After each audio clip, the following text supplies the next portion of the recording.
категории особо тяжких преступлений. 18 преступлений было в 2020 году.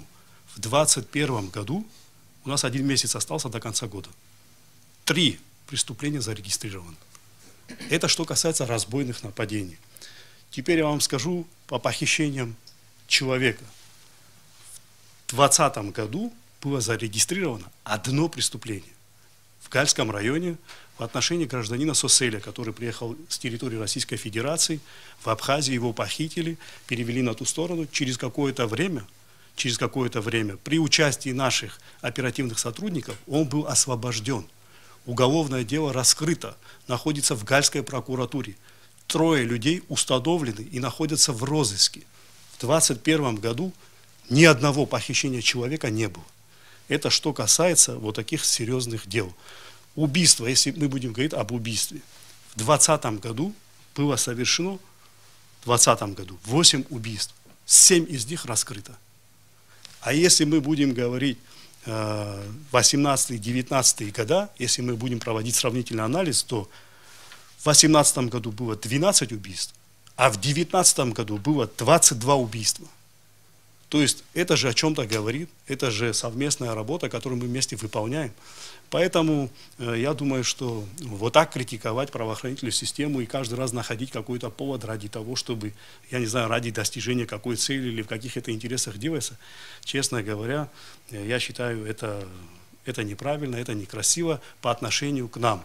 У нас ребята, следователи, оперативные сотрудники, они днем и ночью работают. И все мы прекрасно знаем, что нету сегодня такой достойной заработной платы, с учетом того, что у нас пока еще слабо развита экономика. Но тем не менее они выполняют свою работу. И вот так критиковать, говорить, что работа не проводится, я считаю, что это неуважение просто даже к этим ребятам, которые стараются делать все возможное. Я вам просто хочу еще добавить, позвольте. Я, по-моему, в своем вступительном слове, извините, что вы привели в пример маршрутное такси. Маршрутное такси, оно, вы знаете, это не такое. Это не показатель, я прекрасно об этом понимаю. Но я вам могу привести пример, знаете еще какой? Коррупционных дел, как это в прокуратуре происходило с 15 по 19 год. И сколько дел за 2 года мы возбудили в прокуратуре, сколько дел мы отменили, и в каком состоянии все это находилось. Сколько было с 15 по 19 год? Я вам скажу, что за коррупционных дел, которые ушли в суд, только 1 дело было. С 15 по 19, да, только 1 года. дело. Это вот сейчас перед вашим эфиром, перед тем, как вы нас пригласили, я все это проанализировал, посмотрел. Других дел я не знаю. Одно дело, оно находится приостановленное, и то не был объявлен розыск в отношении главного бухгалтера Государственного таможенного комитета. Мы, когда пришли в декабре 2019 года, вместе со Следственным управлением, все дела подняли, изучили и отменили все вот такие незаконные постановления, чтобы вы знали. И я вам скажу, что только в 2020 году прокуратурой Генеральная прокуратура, знаете, чем занималась? Они возбуждали уголовные дела, но потом эти дела успешно прекращались.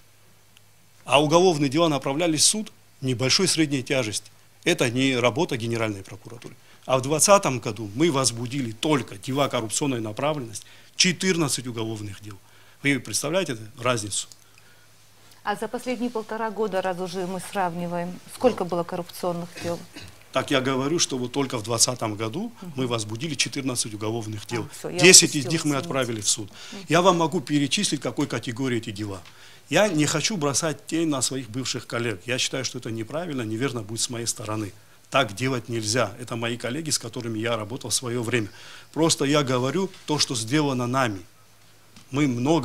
Сегодня проводится очень серьезная и большая работа. Ее не видеть нельзя. Это просто нечестно по отношению к нам. Вот что я хочу сказать. Вот, вы в своем слове сказали, что не объективно, нечестно, но я, по-моему, во вступительном слове поблагодарил, пользуясь моментом, что руководители здесь находятся, да, поблагодарил всех сотрудников за работу. Я, по-моему, ничего такого не сказал. Это один момент.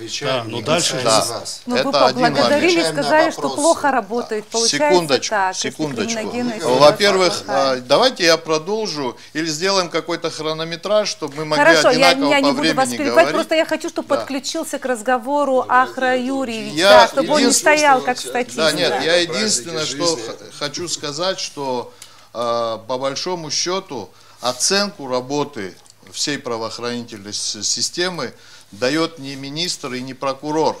В определенной степени да, но оценку дают люди, которые в ежедневном режиме чувствуют себя защищенным и безопасным. И еще один момент. Я же не говорю о том, что вчера было все хорошо, пришли новые люди и стало все плохо. Нет. Я говорю о том, что... Секунду. Я говорю о том, что эти проблемы носят системный характер. Они появились не сегодня, они давно преследуют нас, наше общество. И понимаете как? Вот говорить о том, что вот сегодня хорошо, а вчера было плохо, а придет еще следующая власть, будет то же самое говорить. Это замкнутый круг, дорогие мои. Нам надо выходить из этого замкнутого круга. Поэтому я сказал, что проблема на сегодняшний день заключается в том, чтобы мы не ждали хорошего. Да, от руководителя, да, от стиля, да, конечно, многое зависит. Разговора нет. Каков руководитель? Есть такая поговорка, какой поп, такой приход. Есть такая поговорка. Так вот, от руководителя, конечно, многое зависит. Но в целом профессионалы, которые здесь напротив нас стоят, они хорошо это понимают, но не всегда могут говорить то, что у них может быть глубоко в душе, в сердце, как говорится. Но это к делу не Давайте пришьешь. будем говорить то, что у них глубоко в сердце. Я дальше пойду. Ну, вы как-то сказали очень поверхностно, Дмитрий я не Сергеевич совсем сказал, поняла. что вы Охраняющий, социальные может, вы опросы подключитесь проводили. уже? Я скажу так. Вы понимаете, вы не говорите предметно. Вы говорите как общественный деятель, как будто бы мы находимся на партийном съезде, вы выступаете. Я пришел сюда, подождите, я пришел сюда говорить конкретно, потому что нас позвала оппозиция, я обязан был прийти. Нас позвала оппозиция, что ухудшилась криминогенная обстановка. Так давайте говорить по фактам. Ухудшилась она или нет? Вас не оппозиция позвала. Оппозиция вас меня позвала. А Абхазская государственная телерадиокомпания на эфир. Вообще, чтобы обсудить в прямом эфире эту тему, требовала оппозиция. Даже документы есть, если вы, наверное, знаете, в СМИ это опубликовали. Давайте говорить по фактам, а не общими Это нормально. фразами. Я рада, наоборот, приветствую, что представители силовых структур пришли, они, значит, готовы отвечать на вопросы. Ахра Юрьевич. Спасибо. Кстати, я быстро скажу. Вот когда вы сказали о том, что по поводу криминогенной ситуации она ухудшилась, улучшилась, вот французский социолог Эмиль Дюргейм, он считает, что преступность невозможно ликвидировать. Она вечно существовала, и даже в какой-то степени она необходима обществу. Другое дело, что ее надо контролировать. Ну, по поводу контролировать преступность, мы к этой теме... Француз сказал, социолог... Нет. Может быть, Ахра Юрьевич, знаете, Эмиля Дюргейма, он тот, кто изучает общество. Во-первых, спасибо за приглашение. Что я хочу сказать, что наши зрители знали, что сегодняшний вот этот цикл прямых эфиров, если не ошибаюсь, поправьте меня, он, да, был инициирован оппозиционными организациями, но тематику выбирают сообща, чтобы это было интересно зрителям, чтобы это было актуально. Вот эту тематику также и сегодняшней передачей. Да, мы с Асланом не юристы, но я считаю, что мы совершенно по полному праву можем здесь находиться, потому что мы граждане Абхазии. Это главный субъект права государства, и мы можем здесь стоять и интересоваться. Что я хочу сказать, молодые люди?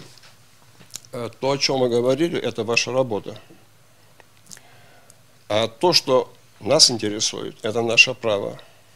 И насколько вы, как вам кажется, качественно не выполняли работу, и даже если вы действительно качественно выполняете, у нас остается безусловное право по тем поводам, которые нас беспокоят, спрашивать вас, потому что мы граждане Абхазии. Мы поэтому и пришли, чтобы... Вот, наверное, главную вещь хочу здесь сказать, что вообще вот эта правоохранительная система, она в стране призвана обслуживать мои интересы, как гражданина. Не власти, не самой себя, не каких-то групп по интересам. Понимаете? Я ваш работодатель. Безопасность, моя безопасность. Это сервис, за который я заплатил налоги. И я хочу, чтобы он был качественным и в соответствии с законом. Причем хочу вам одну вещь сказать. Причем во все времена так должно быть. Абсолютно. Я благодарен вам за ваши комментарии, прямо они так уточняют мои мысли. Спасибо, Анна. Что хочу сказать, вот это очень важно. Вообще правоприменение, почему оно лимитировано законом? Ну, вы лучше меня знаете. Потому что право вообще работает в очень узком коридоре. Когда вы ходите за этот коридор, да, когда вам кажется, что цель оправдывает средства, когда вам кажется, что какая разница, давай здесь немножко пренебрегу там нормативами какими-то, здесь еще чем-то, но главное добиться цели. Тогда вы идете к произволу. Понимаете? Я такой банкет государство не заказывал. Я это уже 100 раз говорил. Хочу еще раз вам сказать, что какими бы ни были благими намерениями, я не могу позволить, чтобы мои интересы или даже мои преступления защищались или преследовались незаконными способами. Вы можете конкретизировать, или хотя бы где были ущемлены за ваши рамки интересы? законодательства. Вот Знаете, как-то вот, я что предметно извиняюсь. говорили. Мы чуть не понимаем, о чем речь. Вы поймете, к чему я это веду. Вот если бы этими нормами руководствовался глава исполнительной власти после инцидента на набережной, с которого вот вся эта ситуация началась, то тогдашний министр внутренних дел был бы отправлен в отставку. Но это ваше мнение. Это мое мнение. Да, сугубо это мое, и я сообщаю его нашим телезрителям. Почему я так думаю?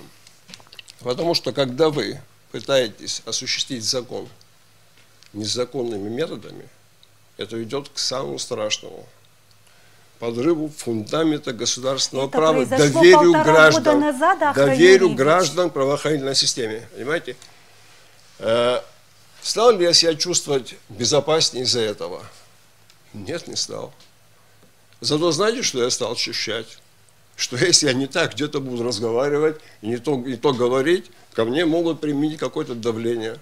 И отсюда я делаю естественный логический вывод, что то, что происходило на набережной, это было не просто рядовым нарушением каких-то должностных инструкций. Скажите, вы считаете, на это мой самое взгляд, худшее это был просто преступление, заказ, которое могло произойти в Абхазии за последние 20-30 Могу лет? объяснить, почему. Смотрите, там присутствовал депутат Какая.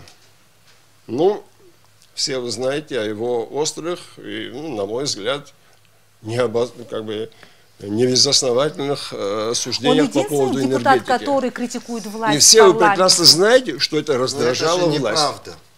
Это неправда. Вот, понимаете как? Мои Депутата Кукая никто не просил Дмитрий стрелять. Сергеевич, Я уже на это 20 уважаемый, раз отвечал на это говорю, вы же говорите, я вас слушаю. И все остальное. Я просто прошу потому вас, что здесь политикой занимаемся, я вас прошу, а не говорим о криминогенной обстановке. Потому что так и общеморально, когда я говорю, пожалуйста, не перебивайте меня. Хорошо, говорите. Я сюда пришел еще раз как гражданин. Понимаете? Если вы хотите защищать мои интересы, я защитил уже свои вне интересы. рамок тех прав, которые я вам очертил, я буду против. Даже если у вас сплошные заслуги. Я не знаю. Один раз вы перешли этот порог, для меня этого достаточно. Какой порог? Я хорошо могу рассказать, какой, пожалуйста, расскажу. Если вы хотите, расскажите. Я 30 дней рассказывали об этих порогах. Да. О чем вообще речь? Эта тема еще вчерашнего дня, я думаю, она уже разрешилась. Если мы говорим глобальные вещи, мы не можем застревать только на... У меня отец ветеран войны, супруг ветеран войны, брат ветеран войны, 3 дяди ветераны войны. Ну извините, все время можно говорить об одном и том же. Мы поняли, что возмущение услышали, в парламенте были, митинг был, решение какое-то принято. Дмитрий Сергеевич уже не является министром внутренних дел. Давайте пойдем дальше. Шире обсудим эту ситуацию. Криминогенная ситуация может стать беспрецедентно худшей, если из-за одного случая. Давайте другие еще какие-то примеры. Это не только этот случай. Давайте будем обсуждать на самом деле. Давайте начнем изначально. Я хочу вам сказать, что это такая претензия, которая, не знаю, стоит очень многого. Это говорит об отношении к гражданам, к ветеранам. Совершенно вы неверно я даже говорите. Не знаю, понимаете? Вы неверно говорите. Да, я прекрасно. Вы знаете, когда ни один ветеран в своих показаниях не сказал, что я к нему применил силу. Или еще что-то. Ни в одном из показаний людей не было. Уважаемые коллеги, если вы видели... Да, это просто ваши рассуждения. Можно я вам отвечу?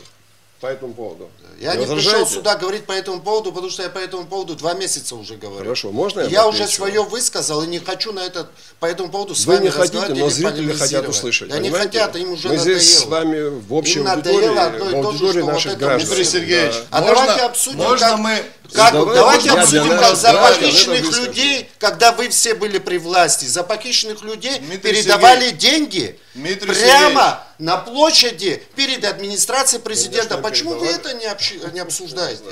Почему не обсуждаете, что это силовики не которые подрались, а которые убивали людей по заказу? Почему вы это не обсуждаете? Дмитрий Сергеевич, нет, Дмитрий Сергеевич, зачем вы сейчас нас уводите в эту сторону? Почему? Вы уводите в другую сторону. Дмитрий Сергеевич, я вам вынужден напомнить, что будучи в оппозиции,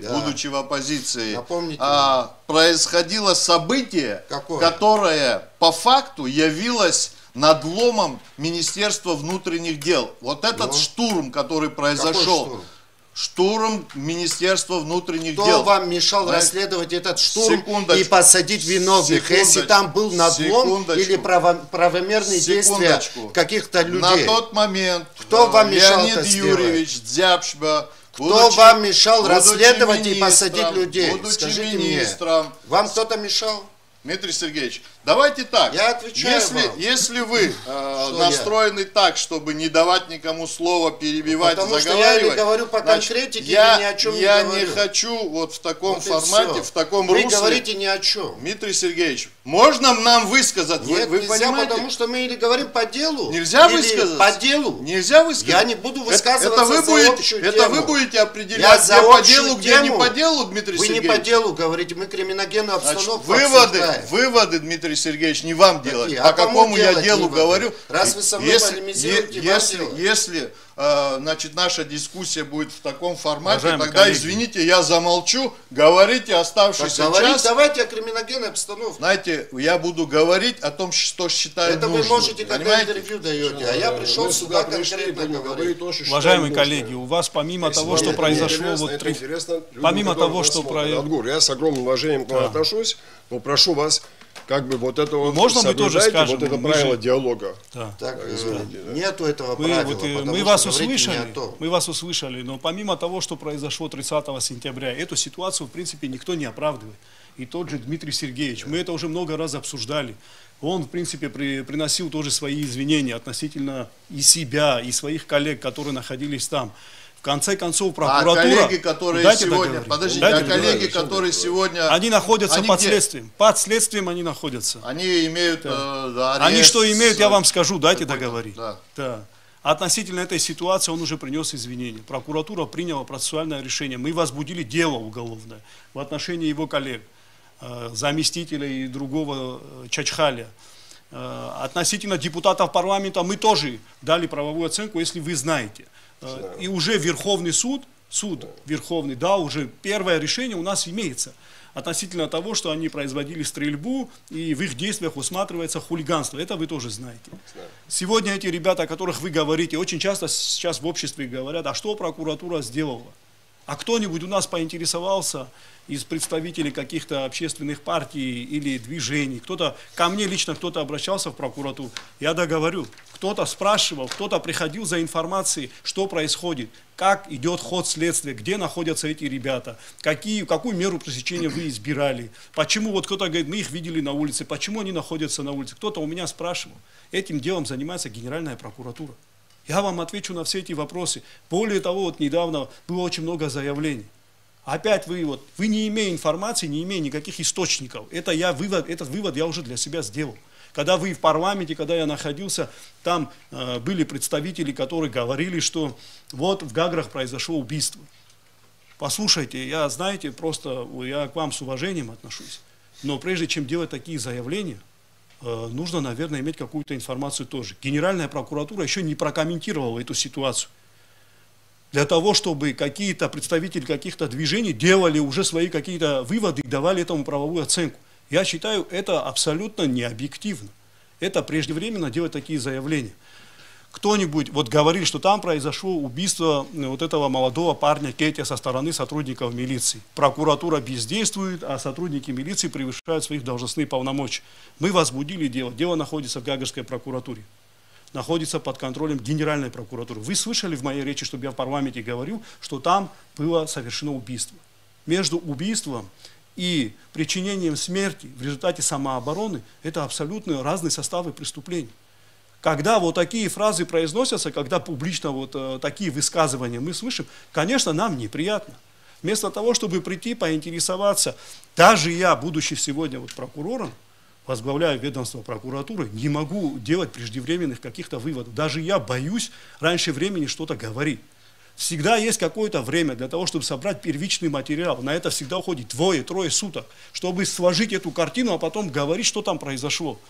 Не дожидаясь комментариев Генеральной прокуратуры или Министерства внутренних дел, вот, уважаемые коллеги, вы знаете как, я, например, была эта ситуация, и я вот недавно обратил на это внимание. Вы уже делаете свои заявления. Так делать нельзя. Почему? Потому что, наверное, сначала нужно поинтересоваться, должен быть какой-то источник. Мы же не комментируем эту ситуацию, а сегодня мы уже ее прокомментировали. Так что получается? Вы дискредитируете не нас такими заявлениями, вы дискредитируете себя. Это я так считаю. И это пусть будет не в обиду сказано. Люди такого уровня, как вы, не должны делать таких заявлений. Сегодня у нас в оппозиции очень многие претендуют на кресло главы государства. И они позволяют себе такие вещи. Я считаю это непрофессионально. И это свидетельствует об отсутствии вообще элементарных знаний. И чтобы говорить, делать какие-то выводы в области юриспруденции или относительно следствия, надо иметь какие-то познания. Это вот мое личное мнение к вам такое. У вас есть возможность ответить. Да, я, знаете, как удручен, честно говоря, прежде всего тем, что, я еще раз подчеркиваю, что такая форма дискуссии, что мне говорить или не говорить, пожалуйста, это право оставьте за мной, как за гражданина. Я говорю про конкретику, за что мы пришли, говорите, вот, пожалуйста. Очередной раз. Мы готовы общаться теперь, по поводу ситуации сегодня, которая в стране сложилась. Нурзач обратился к оппозиции, вы можете ответить. Теперь, значит, если возможно, меня не перебивать и дать возможность высказаться. Если это такое возможно вообще, спасибо огромное. Теперь я хотел бы, раз мы ушли вот в этот процесс, я хотел бы тогда напомнить уважаемым присутствующим здесь такой факт нелицеприятный, который не довел страну чуть ли не к гражданской войне. Я имею в виду отравление Бжани Аслана Георгиевича, то, которое имело быть место, как бы по некоторым оценкам. И, кстати говоря, тогда я очень четко помню, что позиция Генеральной прокуратуры разнилась с позицией, скажем, депутата Дбар. Генеральная прокуратура заявляла тогда, что никакого факта отравления нет, а будучи депутатом, значит, парламента, заявлял о том, что это присутствует. Это, значит, вот такой факт. Мне интересно было бы, риторический вопрос, конечно, может быть, с одной стороны, но мне, не только мне, обществу, наверное, интересно было знать, а что в конце концов произошло? Было ли отравление? Или, как в том анекдоте, ложки оказались на месте, а осадочек остался. Я еще раз подчеркиваю, можно было бы на эту тему шутить много, но тогда вот противостояние, которое было в обществе, оно носило очень такой опасный характер. Это один момент. Второй момент, значит, когда этот приступ у Бжани Аслана Георгиевича повторился в марте 2019 года, обратился ли по этому факту Аслан Георгиевич в прокуратуру? То есть, почему я вот сейчас начал опять с этих вопросов? Я не планировал вообще говорить об этом. Я планировал говорить об этом. Я не планировал, я планировал говорить о том, что надо сделать, как надо поставить работу силовых органов так, чтобы завтра нам с вами, стоящим в этой студии, было не стыдно будущим поколениям. Дальше. То, что касается тех, к сожалению, трагических моментов в Гаграх, который произошел, вы знаете, я не хочу в данном случае говорить за несчастных этого парня, который погиб, убили его сотрудники. Говорите, убили. Да, погиб, убили, значит, здесь разные формы можно применять. Дальше. Я думаю, что в этом случае очень рассчитываю на то, что правоохранительные органы, соответствующие правоохранительные органы скажут прежде всего правду. Но есть один момент. Вот, Адгур Нукзарович, вы как генеральный прокурор, то есть вот у меня вот внутреннее ощущение, как у гражданина, можно было бы избежать этой трагедии. Что я имею в виду? То есть, когда произошло вот это вот событие в стенах РОВД, когда вот тот задержанный, потом впоследствии несчастный повесился, да, и так далее и тому подобное, вот те меры, которые, на мой взгляд, могли бы предотвратить, я же говорю, на мой взгляд, могли бы предотвратить. А вы парламент смотрели? Ну, мы там на все эти вопросы ответили. Дмитрий Сергеевич, ну не ваш же бенефис, правильно? Мы же договорились. Ну, по-моему, ваш. Не, потому что мы на эти вопросы ответили. Давайте хронометраж четко поставим. депутатам парламента по заявлению. Вы сформулируете свой вопрос, потом вы ответите. Все ваши вопросы, да. мы занимаемся, Я прокуратура слежу здесь за занимается всеми этими хронометражем. У делами. всех есть хронометраж, не переживайте. Я скажу дальше больше. Вот на сегодняшний день то, что люди терпят огромнейшее недовольство и так далее и тому подобное, связанное с процессами развала энергосистемы. Я называю вещи развала энергосистемы. Кто как хочет, Здесь так пусть. Подождите, вот я не хотела вмешиваться, но давайте конкретно по теме. Я сейчас объясню. Мы не на съезде находимся. Ну, дайте я факты по энергетике мы сегодня говорить не будем точно, потому что на следующей неделе у нас планируется этот эфир. Ведущие готовятся к этому. Подожди, вы хотите, чтобы силовые структуры отвечали за энергосистему? Материальный ущерб. Я говорю сейчас о материальном ущербе. Я не говорю, пожалуйста, не баламутьте нам тему. Это тема другая, для другого эфира по энергосистеме. Трансформаторы и прочее оборудование сгорело. И сегодня, еще самое интересное, вот за этот заканчивайте, пожалуйста, свой вопрос, потому что вы уводите главную тему если мы перемножим, эфира. То это получается миллионы денег. А кто-нибудь, они фактически украдены. Они похищены. Вы говорите? Вот это, давайте энергетику обсуждать. Вы знаете, это звучит, как будто бы вам нечего сказать по этой теме, поэтому давайте лучше сейчас здесь остановимся, не уйдем в энергосистему. Это тема для следующего эфира. Ну тогда вот в другом эфире это можно обсудить. Прекратим общаться. Давайте мы вернемся к нашей теме, к нашей конкретной теме. На вот эти, энергетика. Дмитрий Сергеевич, государственное еще. У нас на эмоции сейчас уходит время. Где вы взяли? Да проблем нету. Оставьте энергосистему в покое, ее мы будем еще обсуждать. Адгур Нукзарович. Я готов ответить, если вы позволите. Давайте мы сейчас перейдем на рекламу. У нас в эфире заявлена реклама, а затем через минуту.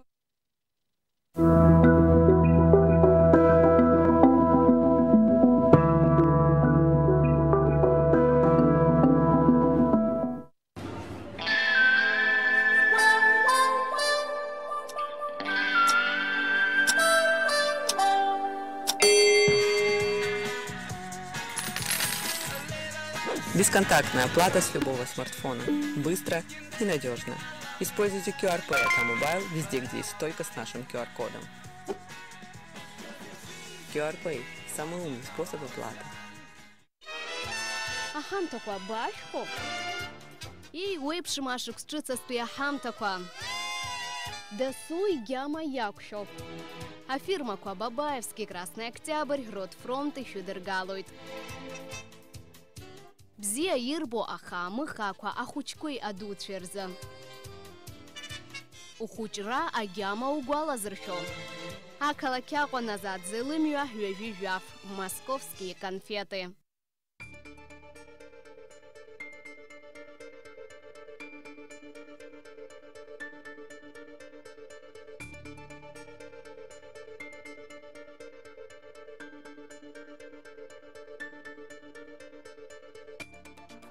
С наступлением зимнего отопительного сезона резко возрастает количество возгораний в жилом секторе.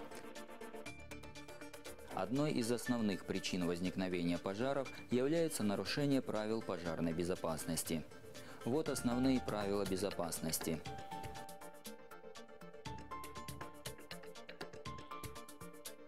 Перед началом отопительного сезона нужно проверить исправность печи и дымохода, вычистить сажу, заделать трещины глиняно-песчаным раствором, побелить дымовую трубу на чердаке и крыше. Печи и другие отопительные приборы должны иметь предтопочный лист размером не менее 1 квадратного метра на деревянном полу или полу из других горючих материалов. Вблизи печей и непосредственно на их поверхности нельзя хранить сгораемое имущество или материалы, а также сушить белье.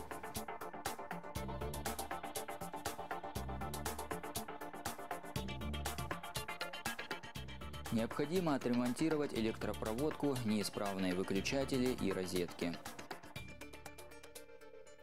Отопительные электроприборы и плиты должны находиться подальше от штор и мебели на несгораемых подставках. Не допускайте включения в одну электросеть приборов повышенной мощности. Это приводит к перегрузке в электросети.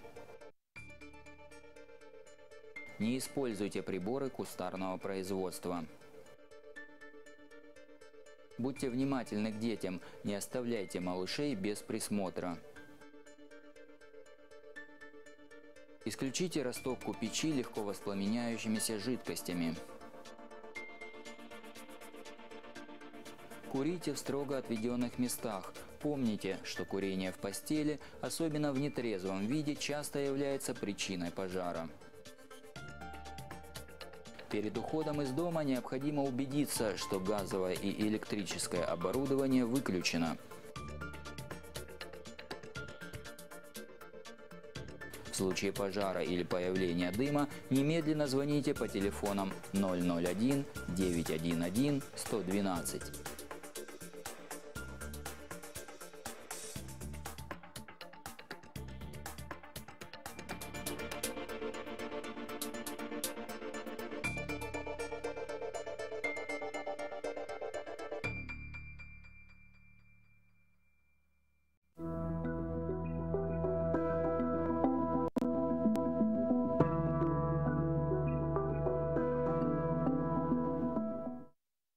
Гурнукзач, вы хотели ответить Аслану Чучурбеевичу, но я не дала вам этой возможности.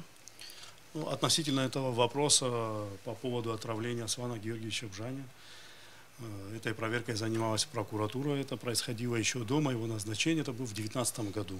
Это событие имело место, начиналось это в апреле месяце, и в 2020 году, в январе месяце, было принято процессуальное решение. Вот вы задали вопрос, какое решение было принято прокуратурой, да, и смогли ли установить сам факт отравления или нет. Ну, проверку проводило тогда Следственное управление Генеральной прокуратуры. Я всего лишь пришел на завершающей стадии, когда я был назначен, и в принципе, вся проверка уже на тот момент была завершена. Да, исходя, и когда я был назначен, и после того, когда главой государства стал Аслан Георгиевич Бжаня, он пригласил меня по этому поводу, и у нас был разговор.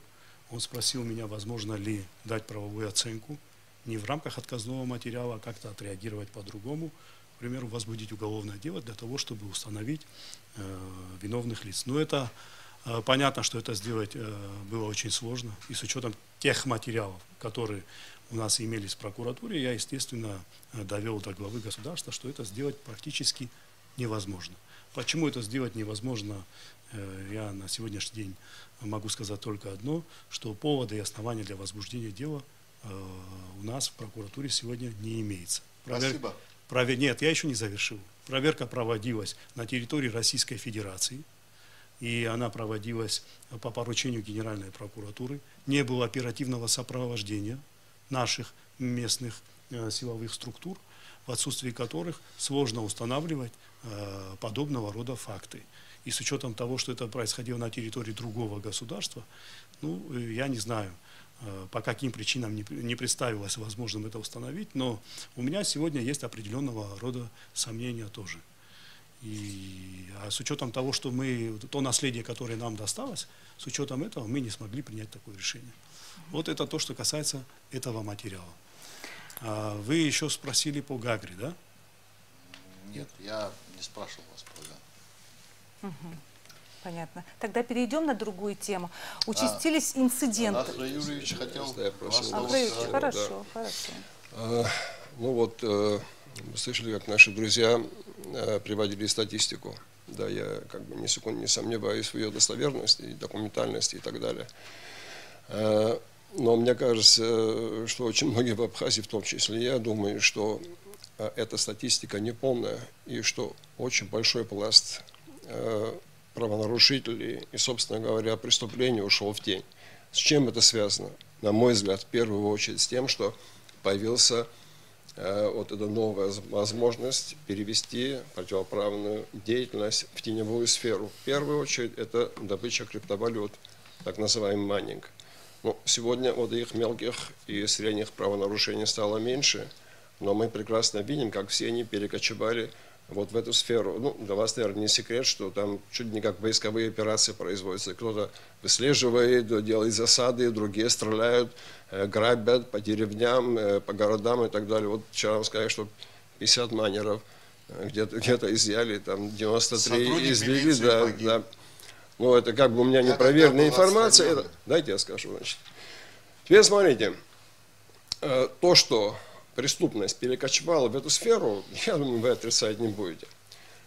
Теперь давайте представим на одну секунду, что будет, когда вот эти вот майнинговые войны выйдут за пределы вот этой теневой сферы и выльются вот в открытое противостояние. Вот как вы считаете, не является ли это, вот, например, вашей, как генерального прокурора, задачей отчитаться перед парламентом или перед вышестоящими структурами о том, что вот эта сфера деятельности несет криминальный потенциал для будущего Абхазии? Что вот это вот место, где развивается вот такой бесконтрольный серый бизнес, весь криминал перекочует туда. Это первое. И второй момент, который хотел бы вам задать, значит, по поводу майнинга, это первое. И второе. Возвращаясь к теме инцидента на набережной, не хочется, чтобы мы возвращались, но тем не менее. Я тогда сказал, что этот инцидент имел не просто вот такой вот случайный характер. Мне кажется, это политически мотивированный характер, потому что то, что говорил депутат Какая... Вы имеете в виду в 2019 году тройное убийство на набережной? То, что он говорил, не устраивало власть. И дальше продолжая эту мысль. Ни одно, ни два случая, когда возбуждались политически мотивированные следствия. И, по крайней мере, следствия в отношении людей, которые не устраивали действующего. Я просто вам пример приведу. Расследование прокурора Пицуна. Вы хорошо знаете, мы общались как-то даже с вами по этому вопросу. В отношении директора, вот, Надара Шакрыл, было, по-моему, 5 или 6 судов, сейчас я уже не помню. Который интернет покупал за 50 миллионов? По-моему, все он выиграл. Вот сейчас опять возвращается дело.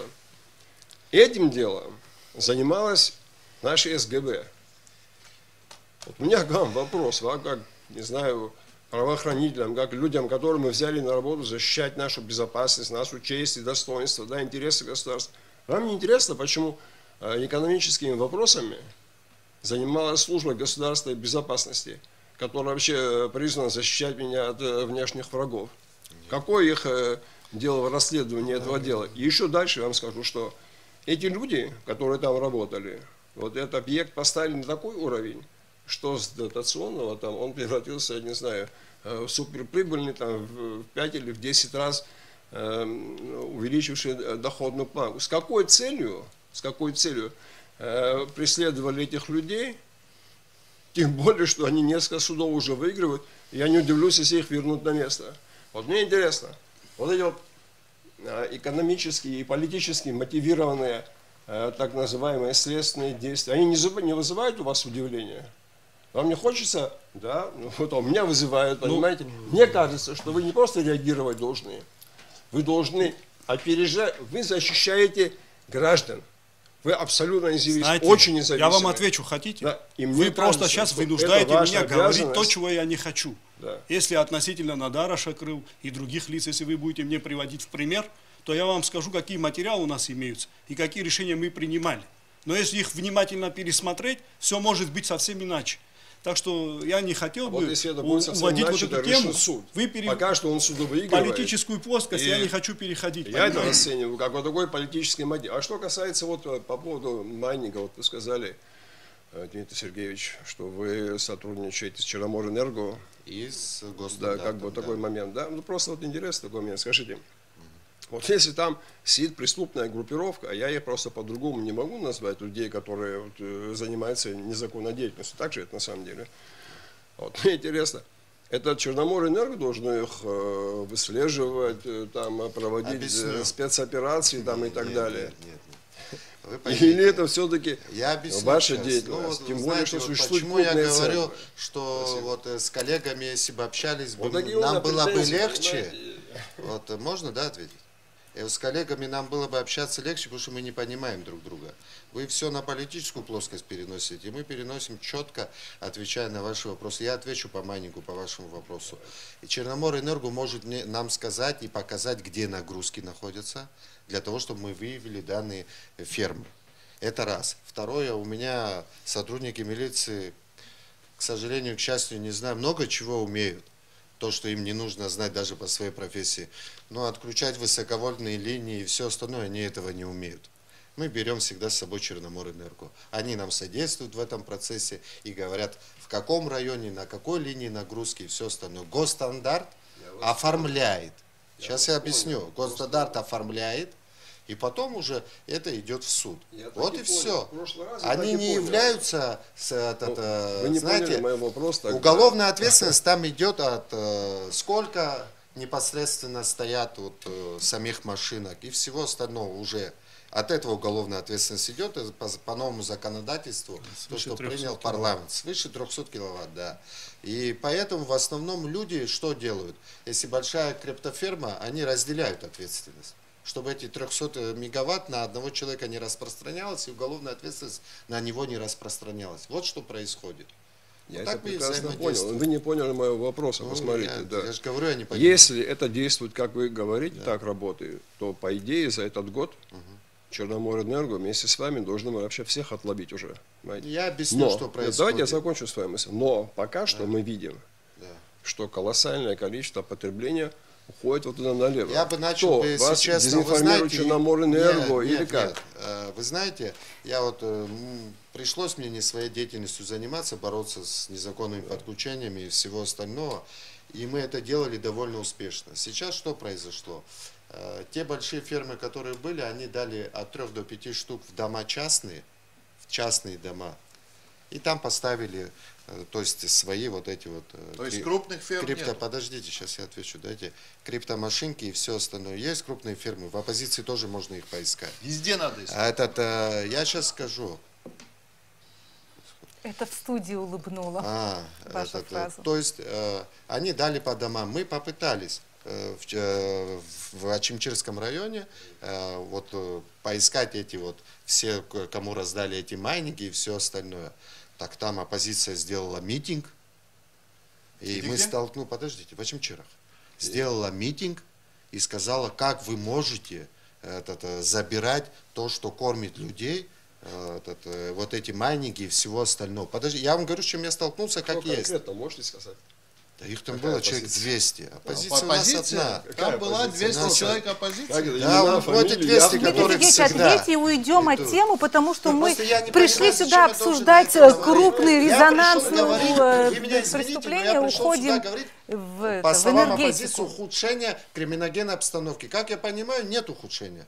Все хорошо, правильно? Это вы говорите, что... Но мы так и не говорим по услышали факту, о громких резонансных преступлениях. Я думала, мы сегодня будем другие вещи обсуждать. Поэтому, чтобы не повторяться, Ахра Юрьевич, я задам еще один вопрос. Мы больше часа в эфире и будем завершать передачу. Участились инциденты со стрельбой. Да. Уже есть мнение, что этим самым хотят спровоцировать правоохранительные органы? Это просто мнение людей или на самом деле есть какое-то основание, объяснение вот таким инцидентам? Я объясню.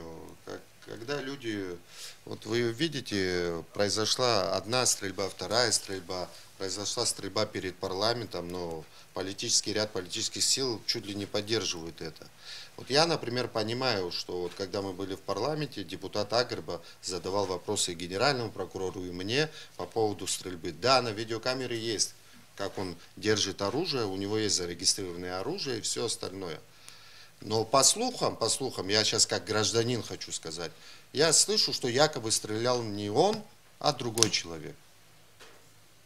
Ну, наверное, надо быть мужиком, чтобы сказать из-за своего другой друга. Тоже депутат сказать, парламента? Да. Наверное, надо быть мужиком, чтобы сказать, стрелял не он, а я. Насколько я понял, Нет, не в этом дело. Генеральная прокуратура не генеральная, извините, городская. Я сказал как гражданин, я сказал, что я слышал так. Потому что я в парламенте находился 3 года с коллегами и все остальное, и знаю, кто на что способен и что кто сделает. По этому поводу я хочу добавить... Вы можете прямо у него спросить, я думаю, не надо говорить, я слышал, прямо спросите. Знаете как, мы приглашали, уважаемый Игорь, мы приглашали в прокуратуру... Если у вас такой интерес, прямо у него спросите, он вас не прячется. Нами установлен весь круг, который находился там, в этом месте и в это время. Там было 4 депутата парламента. И вы также защищаете. Мы всех 4 пригласили в прокуратуру, и ни один из них не говорит, что он стрелял.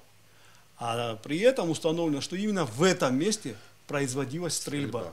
Почему тогда, если все говорят, значит они вводят в заблуждение следствие, почему мы тогда должны верить одному или другому? У нас вполне объективный вопрос остается открытым. Меньше всего интересно. Я не приветствую стрельбу вот эти разборки. Это очень... Почему вы думаете, что это неинтересно? Я сам ни разу после войны не выстрелил и так далее. Это, я считаю, что это неправильно, понимаете? И я не отстаиваю интересы этих людей или не защищаю их. Если есть какие-то факты, пожалуйста, ведите действия. Мы точно этому противодействуем. Но если вы слышали, мы проводим мероприятия, уже ни противодействовать не будет. Если у вас какие-то сомнения по поводу личного, прямо спросить у него, не надо это делать. Мы единственное, о чем мы говорим, и как бы оппонируем в данном случае, вам, чтобы закон не носил избирательный характер. Дмитрий Сергеевич, один случай приведите. Да, пожалуйста, события на набережной. Что? А что там, не избирательно было? Если там был бы ваш, скажем так, друг, товарищ, который стрелял... Вы предсказателем стали, что ли? Можно договорю? Вы же не знаете, как я Тогда я вам скажу, как бы развивалось... Вы мне примеры факт приведите. Как бы развивались события. Вы подошли... Подождите, а почему максимум, ты, парень, давай здесь не стреляй, там находится выше глава нашего государства, и все, и ушли. Чучурбеевич, вы за правовое государство? Конечно. А тогда почему мы не можем дождаться суда? Чтобы мы услышали, что вообще произошло, кто подошел, кто руку поднял. Знаете как? Я хочу, чтобы мы услышали это на суде, и все граждане этого хотят. Я вначале говорил, Ни одного факта я бы сегодня хотел бы услышать от наших уважаемых силовиков, и в том числе от прокуратуры, о том, что в парламент, допустим, был бы направлен пакет законопроектов. Я такой информации не имею, Дмитрий Сергеевич. Мы вам говорим, какие законопроекты лежат в парламенте? И касаемо организованной преступности, и касаемо очень много. Скажите про эти законопроекты и давайте завершать передачу. Все, отвечайте, Адгур Дугзарович. Председателем комиссии, рабочей группы у нас являлся секретарь Совета Безопасности Сергей Миронович Шамба. Мы весь 21 год занимались поправками о внесении в парламент, в Уголовный кодекс, в Уголовно-процессуальный кодекс и организованной преступной группировки. В настоящее время весь пакет документов со всех ведомств, с МВД, с прокуратуры, со всех членов Совета Безопасности, которые туда входили, все представили свои проекты. Весь пакет собран и направлен в парламент. В частности, я вам скажу, вот, допустим, что инициировала прокуратура. Сколько уже по времени оно в парламенте? Ну, я думаю, что уже месяца 2 находится в парламенте, да. Это интересно. Нет, это действительно так. Вот. По нашей информации там ничего нет. Ну, я же вам поэтому говорю, вы обращайтесь к нам почаще в прокуратуру, мы вам будем рассказывать, рассказывать, что происходит. Да. Да. Мы инициировали отмену домашнего ареста, приостановление, наложение на него моратория. Почему? Потому что мы пришли к такому выводу? Мы возбудили ряд резонансных дел, серьезных, коррупционных. Не 1 миллион рублей, не 2, а где 50 и 100 миллионов рублей. И когда мы обращаемся в последующем в суд для избрания меры пресечения в виде заключения под стражу, этим людям избирают домашний арест. Я не хочу бросать тень на судебную систему власти, но сегодня есть такая практика. Слава Богу, что не оппозиция вам мешает в этом деле, а суд. Много мешает нам в чем, но ничего страшного, это нормально. Вы хотите завершить? Да, я хочу. Да, вот это одна поправка такая, которая сегодня мы считаем, что если мы ее приостановим, она как-то сможет улучшить качество нашей работы. Помимо этого есть еще ряд других законодательных проектов, которые с этим пакетом документов уже находятся в Народном собрании.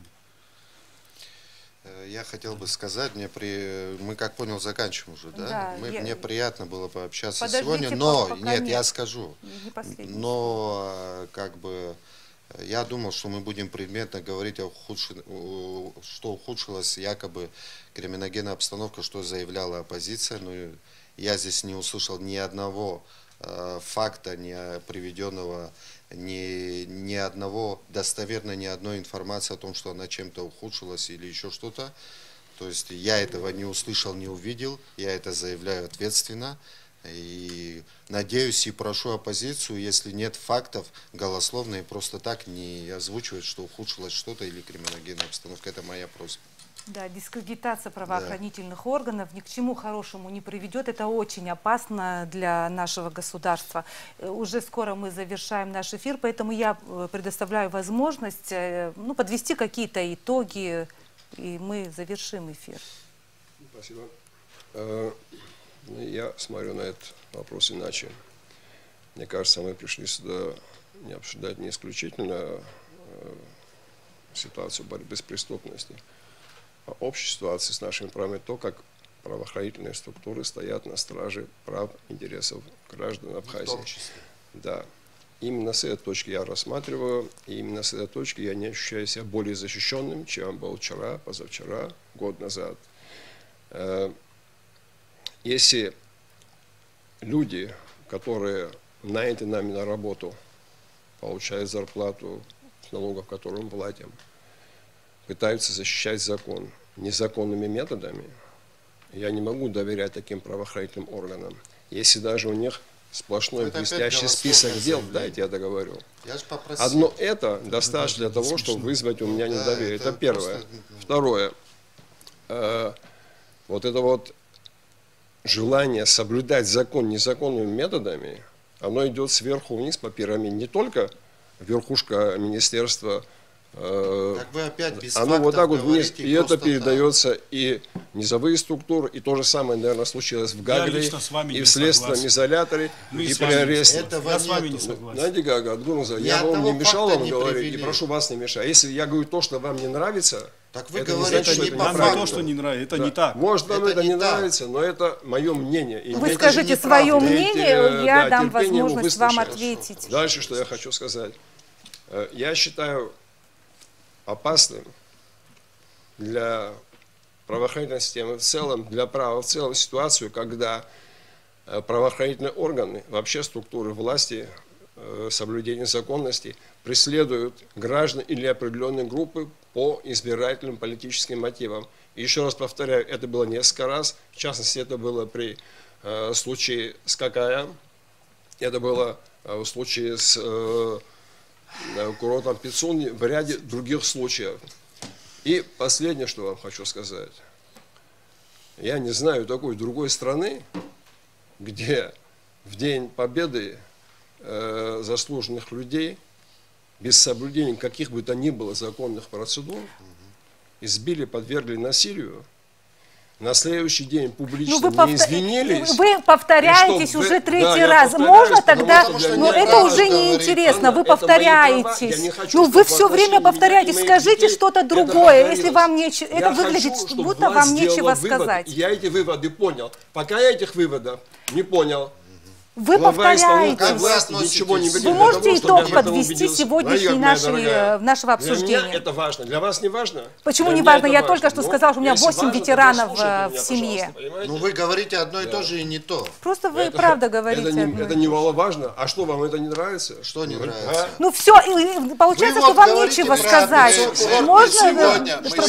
Вы скажите, Аслан Чучурбеевич. Мы сегодня перед теми зрителями, которые нас смотрят, еще раз убедились в том, что инакомыслие сегодня жестко прессуется. Вот человек прав, не прав, иметь должен свое мнение. Он его имеет право высказывать. И никто не вправе его останавливать, прерывать и так далее и тому подобное. И говорить вещи такие, что я там вижу так, и вы должны так именно поступать. Слава Богу, что в нашей традиции нашего народа, слово имел практически каждый человек. Это один момент. Второй момент, то, что я хотел бы сегодня на этом эфире услышать. Я сегодня хотел бы не вот эти наши с вами пререкания, не вот этим заниматься в этом эфире. Я бы хотел бы такой разговор такого характера, что да, сегодня есть проблемы, и эти проблемы необходимо разрешать через реформы. И эти реформы заключаются в том, что еще вы вот сказали, уважаемый генеральный прокурор, что 2 месяца тому назад еще были направлены в парламент. Ну, у меня такой информации нет, к сожалению. И хотя наши коллеги работают и находятся в парламенте, они не обрадовали такой информацией. Более того, скажу, что законопроект по борьбе с преступностью, легитимизация, преступных доходов, они уже, насколько я информирован, годами лежат в парламенте. И вы, Дмитрий Сергеевич, будучи депутатом, на мой взгляд, не проявили, наверное, достаточного упорства для того, чтобы... Комитет этики возглавляете парламента, что я проявил, не проявил, я ничего не понимаю. Эти законопроекты, вы хоть понимаете, о чем говорите? Они как бы нашли свое место в сегодняшней действительности. И что еще хотелось бы сказать? Знаете как, в течение двух лет фактически нынешняя, раз такой разговор пошел, нынешняя оппозиция давала абсолютно спокойную возможность работать власти, работать всем структурам государственной власти. Я еще раз повторяю, я далек от мысли, чтобы очернять кого-то или обижать кого-то. Нет, мы все живем в одной стране, и нам с вами люди наши не простят тех ошибок, тех недоделок, которые мы с вами совершаем. Это касается абсолютно всех этапов развития нашего абхазского государства. Как вице-президента у вас же был этот прецедент. Я хочу сказать, что ответственные политики, ответственные сотрудники, обделенные высшими должностными лицами, постами, должны прежде всего думать о том, как сделать так, чтобы завтра было лучше, чем вчера. И я вас уверяю, что в этом плане наша работа как оппозиции, я считаю, в свое время, если была бы такая позиция, это просто была бы наша мечта. Но, к сожалению, бесконечные митинги, перекрывание дорог, жжение покрышек, штурма МВД и так далее, оно не дало того результата. Но это не оправдание ни в коем случае. Я еще раз призываю нас всех к тому, чтобы не спорить, не говорить, а ты лучше, а я хуже и так далее, не идти на поводу у каких-то группировок и не группировок. Ну, это мы должны оставить в прошлом, если мы хотим развития нашего государства, независимого, успешного государства. Спасибо, Понятно. Что выслушали и не Понятно, перебили. что вы хотели сказать. Услышали мы вас. Дмитрий Сергеевич. Да, я вот выслушал. Я еще раз говорю, никакой конкретики я не услышал. Никаких достоверных фактов я не услышал. Это просто разговор о высоком, о каком-то, о чем-то. Я даже не понимаю, о чем разговор, если честно, идет. Ну, это ваши проблемы. О морали, наверное. Это больше ваши проблемы, чем мои. Если вы не поняли, о чем да, мы кстати, говорим. будучи вице-президентом, вы говорите, что вы там ни за что не извинялись, не делали, никого не критиковали, не это. Но я помню прекрасно, как вы извинялись за то, что обвинили врачей. Я смотрел сам своими глазами это, кстати. Я напомню, просто вам освежил память. Ни о какой криминогенной обстановке. Мне не стыдно за это. Ну, ничего страшного, я не говорю, что это стыдно. И вы извинялись, ничего? Я извинялся перед ветеранами только за то, что это ветераны и все остальное. Я их ни в чем не обвинял. Да, да вы сделали гораздо хуже. Подожди, я ничего Давайте вообще не будем сделал. возвращаться, потому что эту тему мы крутим как пластинку, уже даже наши зрители об этом мы не поговорили мы не поговорили о конкретике, мы не поговорили о самой криминогенной ситуации в стране, потому что нечего, в принципе, говорить, и за это мы и не говорили об этом. Потому что просто так заявлять голословно легче, чем говорить по фактам, и по случаям. Я на любой вопрос готов был ответить за любое преступление, которое в мой период находилось. Но этого я тоже не услышал. Поэтому я надеюсь, как оппозиция, и как мы дружили какое-то время от Гура Амирана Чардзимба, который заявил, беспрецедентный, да, что он извинится, потому что тут мы не услышали ничего беспрецедентного и не услышали никаких фактов. Спасибо большое. Адгур Нукзарович. Ну, я тоже вообще, когда шел на эфир, думал, что у нас будет немного другой диалог, более конструктивный, относительно криминогенной обстановки в республике, как это озвучивали и говорили, что у нас в стране кризис. Но если говорить о кризисе, то я прекрасно помню, когда кризис был у нас в республике Абхазия, это именно в тот период, когда я пришел, кстати. Это действительно так. Тогда было очень сложно. Очень сложно было начинать работать, и мы выстраивали работу совсем по-другому. Наши формы, методы работы изменились с начала 2020 года, и вы это знаете. И если мы сегодня говорим о криминогенной ситуации, то я ничего сегодня от вас, уважаемые оппоненты, ничего не услышал, кроме 30 сентября. Я думал, что будут какие-то другие примеры, кроме курорта Пицунда и 30 сентября. 30 сентября никто не оправдывает. И Дмитрий Сергеевич, и я, мы все, никто не оправдывает. Ни один человек, с кем я сегодня общался в Абхазии, все признают, что это действительно была ошибка. Да, но ошибки бывают и случаются со всеми. Произошла ошибка, ее нужно исправлять. Прокуратура возбудила уголовное дело, дала правовую оценку. Сегодня идут следственные мероприятия. Президент принял решение в рамках своих полномочий. Это тоже законное решение, и это тоже нужно признать.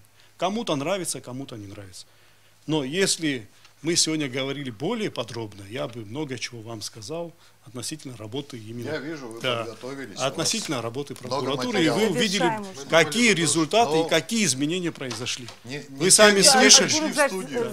У нас в передаче еще другие эфиры, поэтому мы ограничены. Вы можете завершить мысль. Уже завершаем нашу передачу. Правоохранители были готовы к конструктивному диалогу сегодня, но, к сожалению, мы не смогли создать им такие условия. Мы сегодня не говорили о современных формах борьбы с преступностью с помощью цифровых технологий, потоковые видеоданные, протоколы платежных систем, протоколы интернет-вещей, данные геолокации, получаемые со смартфонов. Все это позволяет раскрыть многие серьезные преступления. Интересная тема, но мы к ней не готовы. Мир шагнул вперед, а правоохранительная деятельность переходит от предотвращения к профилактике преступлений. Это будущее. А какое будущее у нас без сильной правоохранительной системы? Задумайтесь. Это был прямой эфир на Абхазском телевидении. До свидания.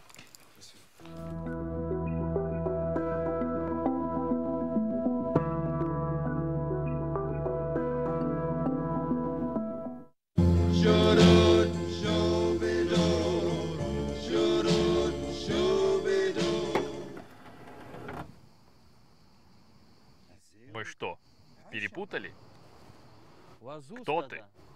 Я просто работник, интернет настраивал в доме. А ну-ка беги отсюда и ни слова больше. Эй, подожди. Что у тебя там за интернет?